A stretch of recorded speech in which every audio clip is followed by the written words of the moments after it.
vendor qualifications, new federal oversight approval. And that's assuming no compliance violations are found during the review process.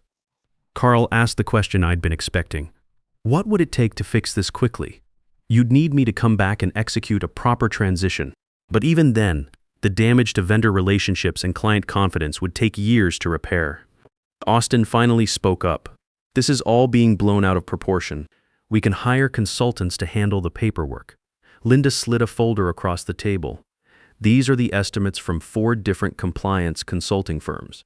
Minimum cost $4.2 million, Jana. Timeline 18 to 24 months, and that's with no guarantee that federal agencies will accept the transition. The room went quiet. You could hear the HVAC system cycling, the same system that was still throwing temperature alerts because nobody knew how to reset the authentication protocols. There's one more thing, Linda continued. The SEC has opened a preliminary inquiry into the Continental contract suspension. They want to understand why a major federal contractor suddenly terminated their compliance officer without documentation. Carl's face went gray. Are we under investigation? Not yet. But the optics are terrible. Companies don't usually fire their oversight officers unless something's wrong. The SEC is wondering what we're hiding. The board session continued for another hour without me. I waited in the lobby reading magazines and watching employees hurry past with the nervous energy of people who know layoffs are coming. Carl found me there around noon. Mac, I want to apologize. What Austin did was wrong and the way he did it was inexcusable. I appreciate that, Carl. I also want to offer you your job back, full reinstatement, promotion to VP level, whatever it takes. I'd been expecting this conversation. Carl, I can't come back. Why not? We need you. Because in 6 months or a year, when things stabilize, Austin or someone like him will decide I'm legacy thinking again.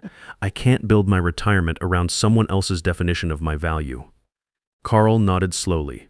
What if I guaranteed that wouldn't happen? You can't guarantee anything. You stepped away once and look what happened. That afternoon, TechGuard's board voted to remove Austin as interim CEO and reinstated Carl as active chairman. The press release was carefully worded. Leadership transition to ensure operational continuity during a period of strategic realignment. Corporate speak for we fired the boss's son before he burned the place down. I spent the weekend setting up Thompson Security Solutions. Rented a small office downtown, had business cards printed, registered with the State Business Bureau. Nothing fancy, just professional. Monday morning, my phone started ringing. First call was from Steve Rodriguez at Continental Defense Solutions. Mac, I heard you're consulting now. We've got 5 clients asking about compliance verification services. Interested? Second call was from Sandra at DataCore. Mac, our other federal contractor clients are nervous about their compliance status. Can you do audits? By Wednesday, I had 7 clients signed and 4 more scheduled for consultation. Word travels fast in the federal contracting world, especially when a major company implodes over compliance issues. TechGuard struggled for months. Carl managed to stabilize operations, but the Continental contract was permanently lost. They had to lay off 120 people and sell their government contracting division to stay solvent. Austin disappeared from the local business scene. Last I heard, he was running a blockchain startup in Denver, telling people he was a disruptive technology specialist. 8 months later, I was sitting in my expanded office reviewing proposals for a $65 million federal modernization contract when Diana called. "Mac, Carl Phillips is here. Says he wants to hire Thompson Security Solutions for compliance oversight." I looked out my window at the TechGuard building across the street. Still there, still operating, but smaller now, humbled. "Tell him I'll call him back," I said. I'm booked solid for the next 8 months. Sometimes the best revenge is simply being too busy to return phone calls. Look, if you're over 50 and working in corporate America, you've probably seen this movie before. Some hotshot kid gets promoted above their competence level and decides the problem with the company is all the people who actually know how to run it. Maybe you've been in meetings where 20-year veterans get lectured about innovation by someone who thinks institutional knowledge is just dead weight. Here's what I learned. Your expertise has value, whether or not your current employer recognizes it. The market always knows what real competence is worth. Don't let anyone convince you that experience is obsolete just because they've never had to clean up after their own mistakes.